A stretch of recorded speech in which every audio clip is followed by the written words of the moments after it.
عارف الشعور لما تبقى ناجح بالورقة والقلم وعندك كل الأسباب اللي تخليك راضي، بس في غصة كده مش مفهومة، كأنه في حاجة ناقصة بس انت مش عارف تسميها. بنقعد نقول لنفسنا لما أخلص المشروع ده أنا ههدى، لما الشهور الصعبة دي هتعدي هتبسط، وبنفضل نرمي سعادتنا قدام كأنها سراب كل ما نقرب منه بيبعد خطوة. اللحظة اللي بنقف فيها ونقرر نبطل جري ونواجه السؤال ده هي بالظبط النقطة اللي بيبدأ منها الكتاب اللي هنتكلم عنه النهاردة. كتابنا النهاردة هو Solve for Happy، حل لغز السعادة، للكاتب محمد جودة أو مو جودة، ونشره سنة 2017 وكان International Bestseller. محمد جودة مش فيلسوف ولا مدرب تنمية بشرية بيبقى لنا أوهام، هو مهندس اشتغل في أعلى المناصب في جوجل إكس اللي هي معمل الاختراعات في جوجل، وكمان اشتغل في مايكروسوفت. عقله مترتب بلغة الأرقام والمنطق والألغوريتمز. الغريب بقى إنه كان عنده كل حاجة مادية ممكن أي حد يحلم بيها عشان يبقى سعيد، بس هو نفسه ما كانش حاسس بالسعادة دي. ومن هنا بدأ رحلته عشان يلاقي معادلة السعادة زي أي معادلة رياضية تانية.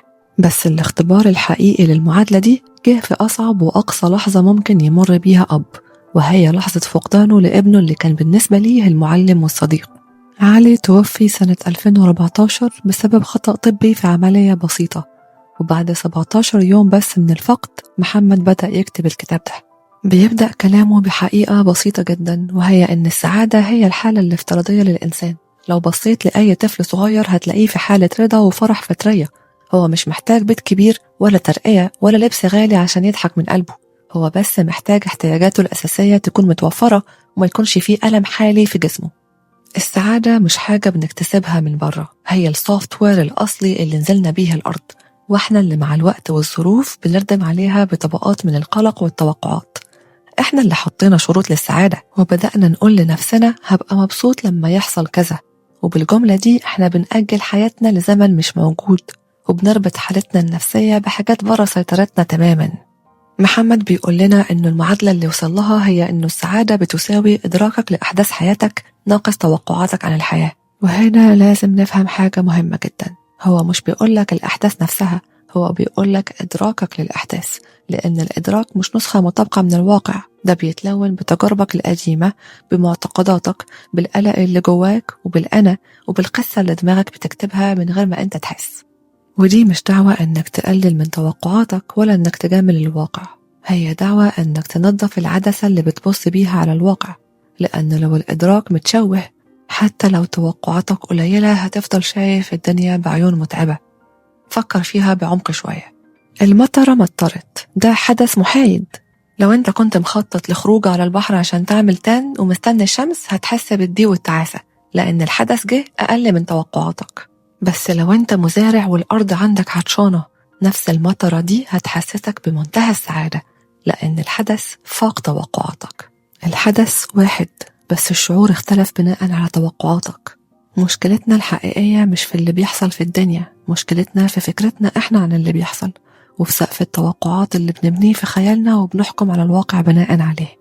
محمد في الكتاب ده بيقدم الأفكار بشكل منظم، معادلة السعادة اللي شفناها قبل كده، وبعدها 6 أوهام بتشوش فهمنا للحياة، وبعدها The Blind Spots، نقط عمية في عقلنا بتخلينا نشوف الواقع بصورة مش دقيقة، وفي الآخر 5 حقائق أساسية لو قبلناها الدنيا بتبقى أهدى.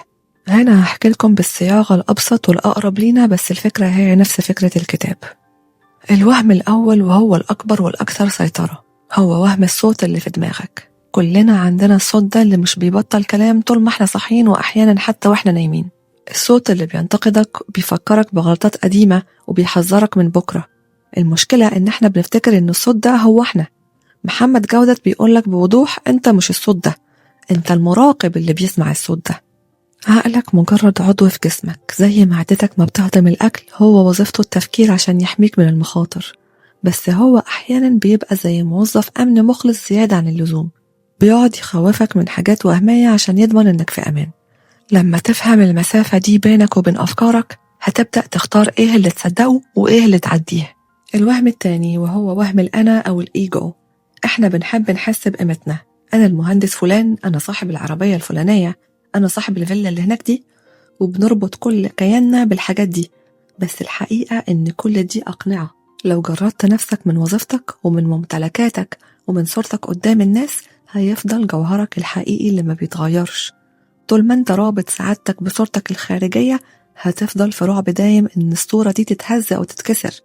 السعادة الحقيقية بتبدأ لما بتتحرر من وهم الأنا وتعرف قيمتك نابعة من مجرد وجودك، مش من الحاجات اللي تملكها ولا من الديكور اللي حواليك. بعدها بنلاقي وهم المعرفة.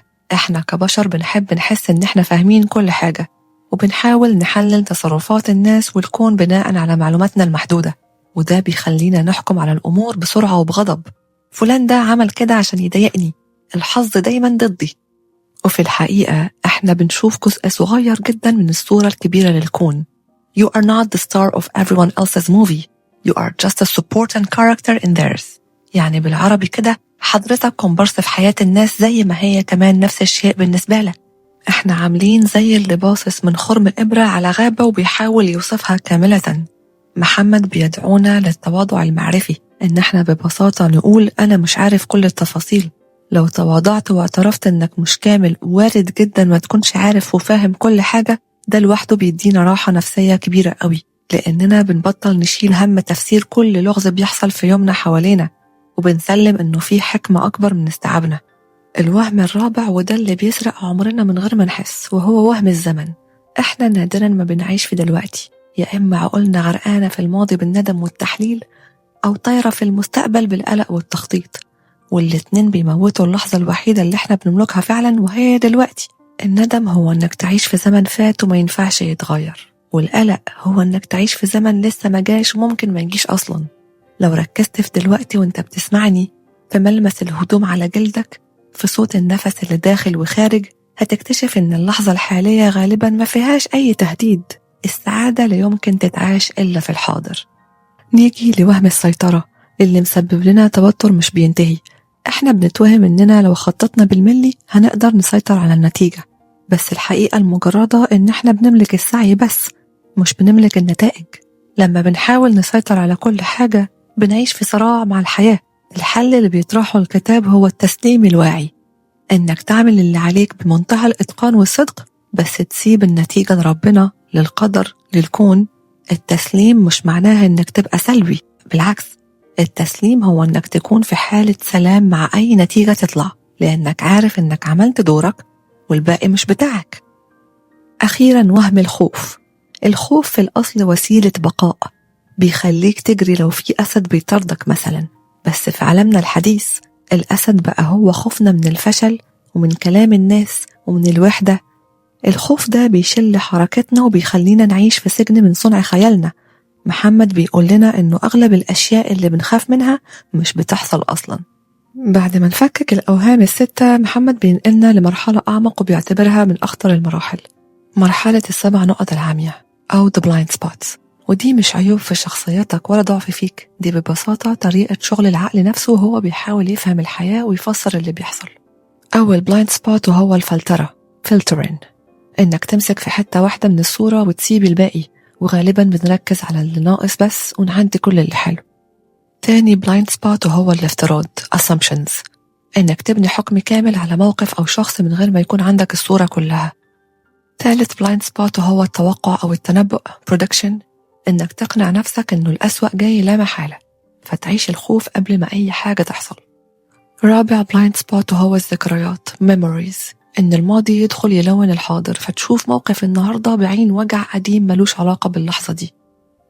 خامس blind spot وهو التصنيفات labels، إنك تحط لنفسك أو لغيرك عنوان ثابت، أنا فاشل، وهو مؤذي، هي محبطة، كأنه الإنسان قالب واحد ما بيتغيرش.